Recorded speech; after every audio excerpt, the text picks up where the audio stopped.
तर मुलाने ना एक पराक्रम केलेला आहे, तर तो काय केला आहे मी तो तुम्हाला सांगते. तर तुम्ही सगळ्यांनीच व्हिडिओ शेवटपर्यंत नक्की बघा.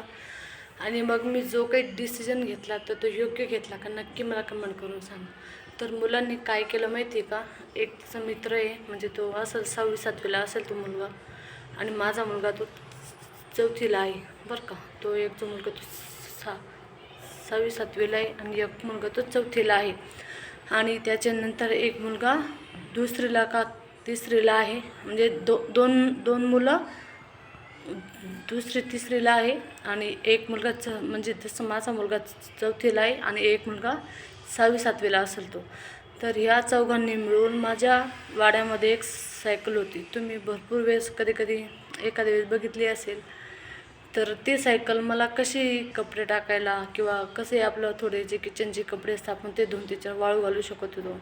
तर ते ठेवलेली होती, ती खराब झाली होती, पॅन्डल तुटलेले होते, जे थोडं हे झालं होतं किंवा कदाचित म्हणजे हेच खेळून सगळ्या मुलांनी तिला हे करून ती खराब झाली. तर ती उभी होती, ती कोणाला अडचण करत होते का नाही. मग ती सायकल आम्हाला विकल्या गेली नाही का.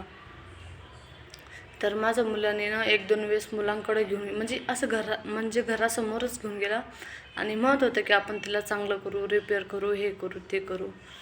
तर एका 7वीत असलेल्या मुलाने सांगितलं की कशाला करतो म्हणे, विकून टाक म्हणे तिला. तर तो म्हटला नको. तर लगेच तो असं म्हटला ना नको. तर मग म्हणे तू जर सायकल कधी विकली नाही म्हणे तर मग मी सगळ्या मुलांना सांगल की तू त्या मुलांशी म्हणजे तुझ्याशी कट्टे घ्यायला लावून, असं म्हणजे त्याला धमक्या द्यायच्या की मुलांना सांगल तुझ्यासोबत बोलू नको, हे नको ते नको. मग नंतर मग मी घरी आले संध्याकाळी एक दिवस आणि मग म्हटलं अरे घरातलं कमी काय झालं. मग आठवलं अरे सायकल. मग मी मुलाला विचारलं, म्हटलं पिल्लू इथलं वस्तू कुठे, सायकल कुठे. तर म्हणे ती पप्पाने विकली. म्हटलं मग मी विचारते, म्हटलं फोन करू. मग मी फोन वगैरे केला, त्यांना बोलले मी की का कुठे, म्हटलं सायकल काय झालं. तर तो म्हणे मी नाही विकली म्हणे, पोरांनी विकली म्हणे. म्हटलं कोणत्या पोरांनी विकली. मग म्हणे तो एक मुलगा आहे, इथले 2-3 मुलं आहे. मग मी त्या मुलाला बोलवलं. म्हटलं तू खरंच सांग, म्हटलं तू विकली का सायकल. तर तो म्हणतो हा म्हणे तुमचं पोरगं म्हटलं म्हणे म्हणून मी विकली. मग मी त्याला पण पुढं घेतलं. म्हटलं का रे तू, आणि म्हटलं एवढ्या दिवसभरी त्यांनी सायकल विकली नाही, घरातल्या कोणती वस्तू हलवली नाही. मग म्हणे मम्मी मी सायकल ना ते त्यांच्याकडे घेऊन गेलो म्हणे आणि त्यांना म्हटलं की चल आपण सायकल थोडी चांगली करून खेळायला घेऊ. तर तो मला म्हटला म्हणे काय सायकल करतो म्हणे सारखं, विकून टाक म्हणे, नाही तर मग पोरांना सांगेल म्हणे तू अशी कट्टी की तर मुलं असे करताय बघा.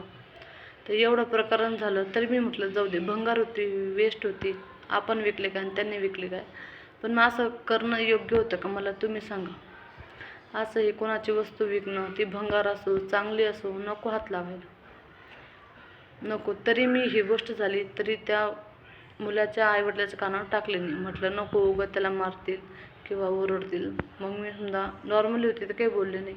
आणि आता परत एकदा एक झालं, कोणाच्या तरी घरांची कडी वाजवत आहे, 4-5 गल्लीतले मुलं आहे, हेच जे हे यांनी सायकल विकलं का अशातले 4-5 जण आहे. आणि त्या कोणाच्या घराची कडी वाजवली, तो माणूस एक सगळ्यांना सोडलं, माझ्या मुलाला धरून इथं आणलं माझ्याकडं एकदम घट्ट. त्याला पाठीत हात पण मार, म्हणजे त्या पाठीवर पण एक हे मारली वाटतं चापट, आणि त्याचा हात पिरगायला वाटतं, असं काही झालं. नंतर हे मारलं मला, हे नंतर हे पडलं, माहिती पडलं मला, हे नंतर माहीत पडलं. तेव्हा जर माहिती पडलं असतं ना मग त्याला सांगितलं असतं मी की तुमचं फक्त घरापर्यंत आणायचं काम होतं, त्याला मारायचं काम नव्हतं, आणि वाजवणारा एकटा नव्हता. ठीक आहे त्याने माझ्यापर्यंत म्हणजे ठीक आहे त्याने माझ्यापर्यंत आणलं, त्याने माझ्या कानावर टाकलं, मी माझ्या मुलाला मारलं, भरपूर मारलं. मी मारलं नाही, मी भरपूर मारलं. का बरं, त्याची फोड मोडायला पाहिजे. तो या अशा मुलांमध्ये खेळून खूप लेट घरी येत आहे. घरात त्याला असं हे नाही की अंधार पडला आहे, ओरडल का, बोलल का, काय करल का, त्याला हे नाही राहत. तर म्हणून मी त्याला त्याबद्दल मारलं. आणि लोकांच्या कडा वाजवणं हे चांगलं नाही आहे. कधी कोण असू शकतं, आज ठीक आहे मुलांनी मस्करी केली म्हणून काही वाटणार नाही, पण असं असतं ना. मग त्याच्यानंतर तर ह्या 2 गोष्टी घडल्या. तर सांगा मग मी त्याच्यामुळे माहिती माझा एवढा नाही म्हणता मी जर 12 घंटे जर ड्युटी केली असते तर मला नाही म्हणून 20,000 तरी पेमेंट पडलं असतं. तर मी एवढा मोठा जॉब माझ्या मुलासाठी सोडून दिलेला आहे. आणि आज तो एक तर तो खोटा पण बोलायला लागला, वस्तू विकायला लागला आहे. आणि असं म्हणजे काही पण उद्योग करतोय. कोणाच्या घराची कडी वाजव, त्यानं वाजवली का नाही वाजवली माहिती नाही. आणि तो एवढी हिंमत तर करणार नाही कोणाच्या घराची कडी वाजवेल, कोणाची मस्करी करेल. कारण की त्याला कोणी नुसतं साधं असं ओरडलं ना तर तो तिथं हालायला लागतो. म्हणजे थरथर होतं त्याला, म्हणजे भीती वाटते. एक प्रकार त्याला भीती वाटते, तो कापायला लागतो. बरोबर आहे. मग तो एवढी मोठी रिस्क घेणार आहे का? आणि ज्या मुलांची नजर मेलेली, ज्या मुलांना कवडीचा धाक नसतो, तेच मुलं असे वालंटर कामं करतात. आणि खोटं बोलायला एक नंबर. आणि त्याला ना खोटं बोलायचं सुद्धा शिकवलेलं आहे. एवढा साफ खोटं बोलतो डायरेक्ट. सगळं साफ खोटं बोलतो. तर मी माझ्या ना मुलासाठी मी 20,000ची जॉबला लाथ मारलेली. आणि मला जॉब करायचं का बरं, म्हणजे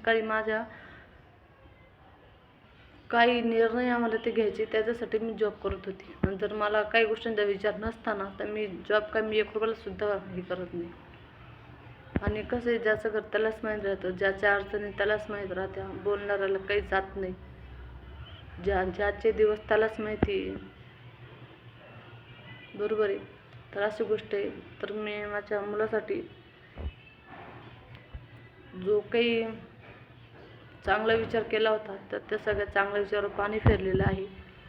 तर आजचा व्हिडिओ तुम्हाला कसं वाटलं नक्की कमेंटमध्ये सांगा. आणि मला नको असं वाटत आहे, आज जर मी पैसे मागं गेले तर माझा मुलगा आज उद्या हातातून गेल्यावर मग मी ते पैसे धरून करायचं. त्याच्यासाठी म्हटलं नको, आपले लेकरू आपल्या पायाला बरं आहे. मग जसं होईल तसं होईल. आणि मी जे काही साधे सिंपल व्हिडिओ टाकेल ना, तर तुम्ही सर्वांनी बघा आणि व्हिडिओला जास्तीत जास्त सपोर्ट करा. हेच एक सांगणं आहे तुम्हाला. व्हिडिओ आवडलास तर लाईक करा, शेअर करा, सबस्क्राईब करा. आता बघते तो कोणती वस्तू विकतो आणि त्याला कोण कसं सपोर्ट करतो.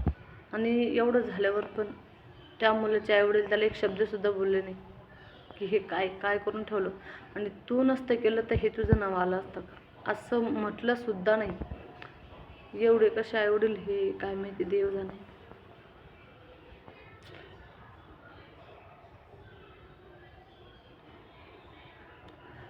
लोक म्हणतात की संसार समजा करायचा असला तर नवरा बायको दोघांना आधार द्यावा लागतो. मी तर आधार देत आहे, पण मला तिथे कमजोर बनवण्यात येत आहे. कमजोर. आणि बाहेर जॉब करणं म्हणजे घरात एक जण लक्ष द्यायला लागते. लहान लेकरं असेल ना तर पर्सनली त्यांच्यावर लक्ष द्यायला एक पाहिजे. ते कुठे येतात, कुठे जातात, कोणासोबत बसतात, त्याच्यावर लक्ष द्यायला कोणी नसल्यामुळे काय आता सगळं हेच आहे. पण मी नाशिकला होते ना, असं एवढा पराक्रम माझ्यासोबत कधीच घडायचं नाही. व्हायचं तिथं थोडंफार, पण एवढं अतिप्रमाणे विकायपर्यंत तर गोष्ट आलेलीच नव्हती. इथे येऊन मला खूप असं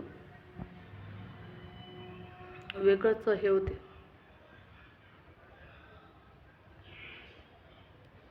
बघू काय होतं पुढं नशिबात.